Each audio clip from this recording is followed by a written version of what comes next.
Okay, so are you ready to dive into some ancient history with me? Because today we are cracking open the book of Deuteronomy. Ooh, Deuteronomy. Always a fun one. Lots to unpack there. It really is, and we're going deep, looking specifically at chapters 16 through 18. Okay, so we're talking festivals, legal stuff, prophets. Quite the range. Right. It's amazing how much this text shaped the world of ancient Israel. And you might be surprised how relevant some of it feels even thousands of years later. But first things first, let's talk parties. Parties. Always happy to talk celebrations. Who isn't? Right. So Deuteronomy 16 describes three major festivals: Passover, weeks, which is also known as Shavuot, and booths, or Sukkot. Now imagine, if you will, a time long before our calendars and social media reminders. Back when you couldn't just check your phone for what you had to celebrate that day. Exactly. These festivals were the way to mark the year. I mean, they were a really huge deal. Oh, absolutely. Think about it. For the Israelites, the entire rhythm of life revolved around the seasons. Planting and harvesting weren't just about food.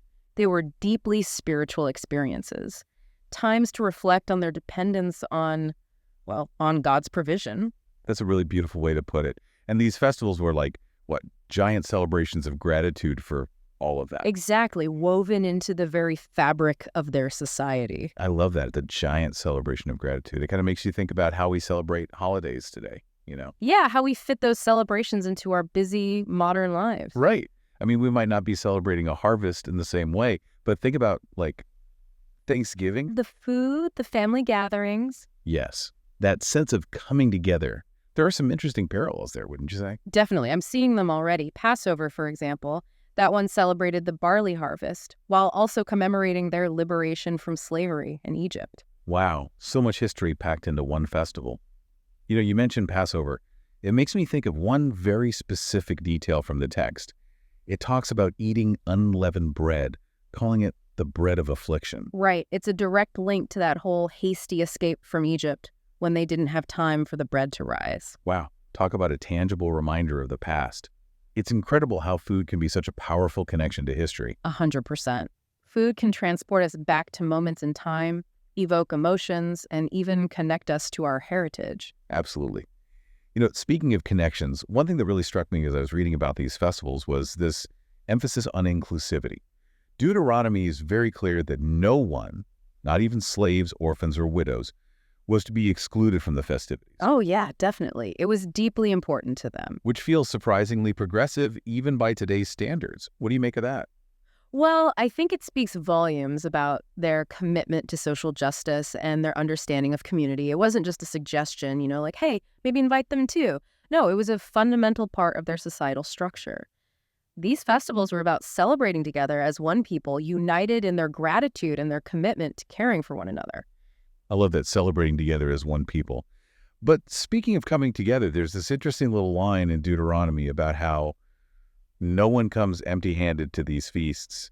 What's the deal with that? Was that like a strict rule or more of a general guideline? That's a great question. And it leads to some pretty interesting interpretations. Some scholars think it really highlights the importance of communal responsibility, making sure everyone had enough to truly celebrate. That makes sense. Others see it more as a form of offering, acknowledging God's blessings on the harvest. So maybe a little bit of both. Sharing the abundance, showing gratitude, and making sure everyone feels like they're a part of the celebration.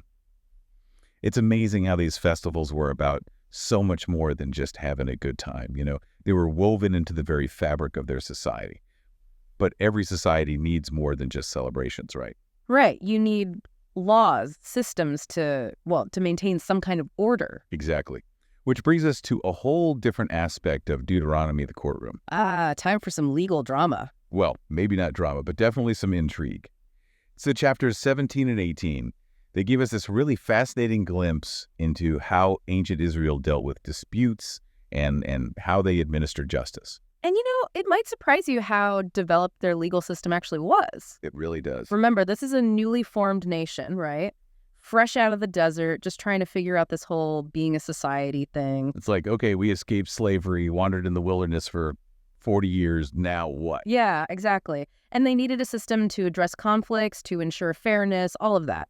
It's a huge transition. Yeah. It makes you wonder what sorts of cases they were actually dealing with back then. I mean, are we talking like petty theft or more serious offenses? honestly. I think it was pretty much the whole gamut, disputes over property, inheritance, accusations of violence, even religious offenses. Their legal system really had to address it all. Wow, so they had their hands full. Oh, absolutely. And one thing that Deuteronomy is very, very clear on is this idea of impartiality. Like, judges were completely forbidden from showing favoritism or even accepting bribes. Which, let's be real, must have been a thing. Or they wouldn't have had to forbid it so explicitly, right? Right. Human nature being what it is. In fact, there's this great line in Deuteronomy 16.19. It says, "A bribe blinds the eyes of the wise." Ooh, I like that. A bribe blinds the eyes of the wise.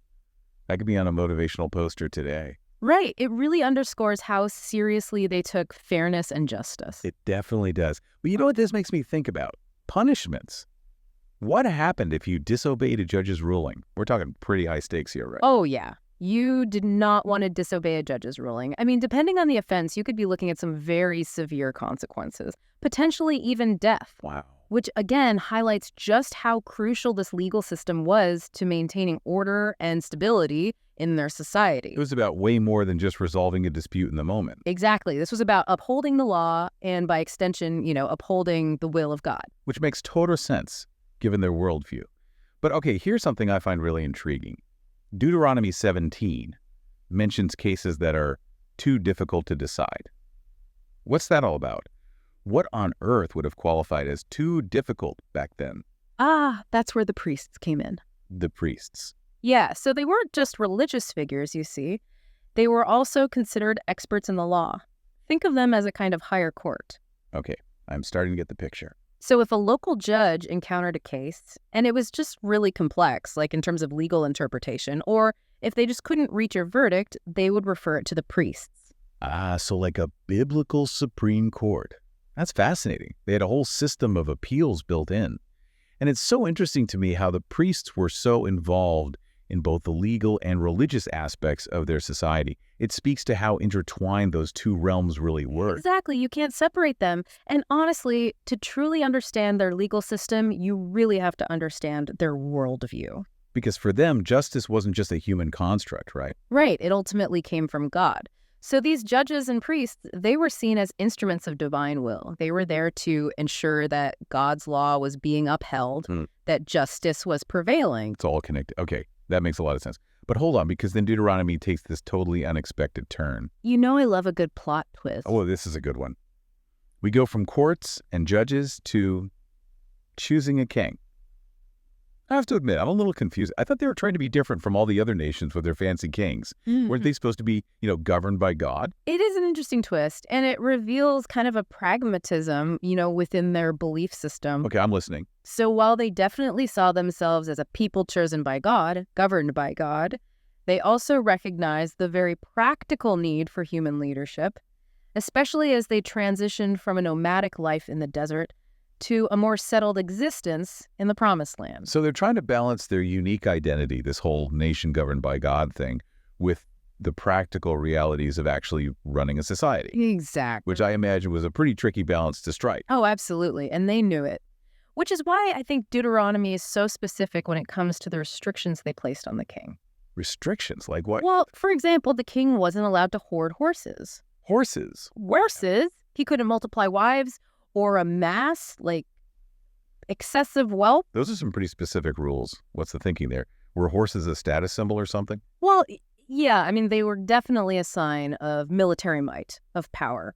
And I think all of those restrictions, they were meant to prevent the king from becoming too powerful. Like those tyrannical rulers they'd encountered in other nations. They were determined to avoid those pitfalls of absolute power. It's like they're trying to say, yeah, you'll be our king, but you'll be a different kind of king. Yes. Exactly. A king who is accountable to God, accountable to the law, not just driven by wealth or self-indulgence. They were serious about setting some boundaries.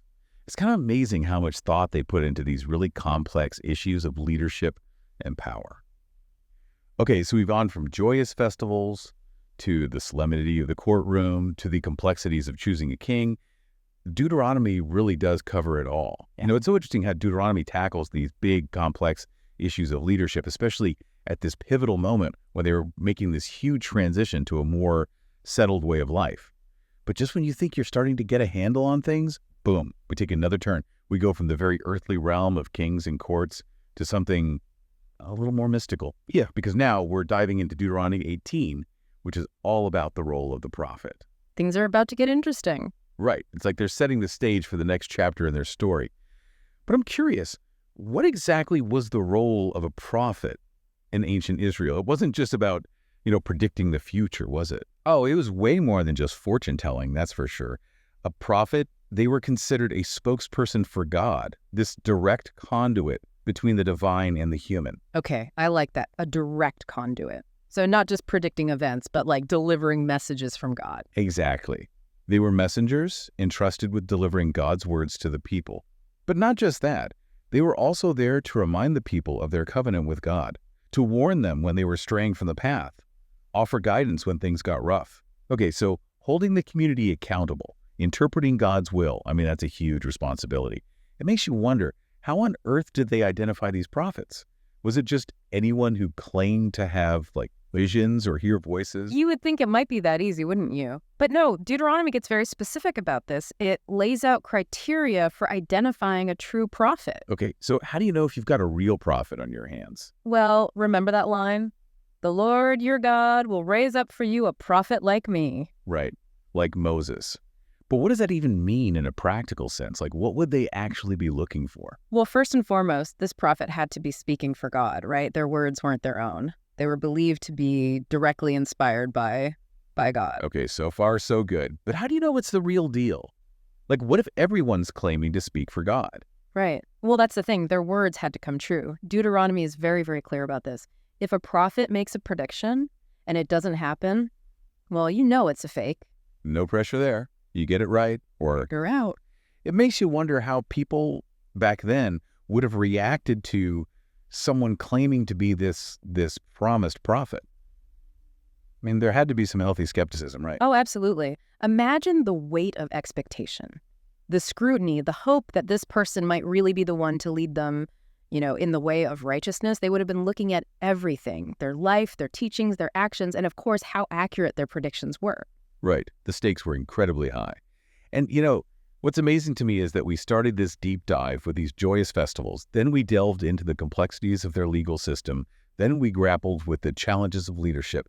And here we are, ending on this note of mystery and power with the role of the prophet. It's just incredible how much wisdom and insight we can still glean from these ancient texts, even after all these years. It's true. They speak to us even now. They grappled with these timeless human questions: justice, leadership, faith, what it means to have a relationship with something bigger than ourselves. And they still resonate today, thousands of years later. Absolutely. And that's what makes these deep dives so fascinating, because we're not just uncovering the past.